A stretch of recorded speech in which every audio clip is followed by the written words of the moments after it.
உளுந்த வடைக்கு ஊற வச்சு எடுத்துப்போம். அதாவது 2 டம்ளர் 1/2 கிலோ எடுத்துருக்கோம். எங்க கணக்குப்படி 2 டம்ளர், 1 டம்ளர் 1/4 கிலோ அளவு, 1/2 கிலோ அளவுக்கு உளுந்து ஊற வச்சு தளத்தலன்னு தான் அரைச்சிருக்கு, ரொம்ப கெட்டியெல்லாம் அரைக்கல.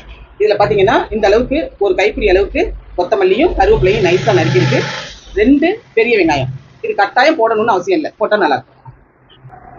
இது வந்து மிளகு ஜீரகம் ரெண்டும். நீங்க எந்த அளவுக்கு மிளகு ஜீரகம் போடுறீங்களோ, மிளகு ஜீரகமே நல்லா இருக்கும், ஜம்முன்னு இருக்கும், உடச்சு போட்டாலும் சூப்பரா இருக்கும். வெங்காயம் போடணும்னு அவசியம் இல்லை, அதுக்காக சொன்னேன்.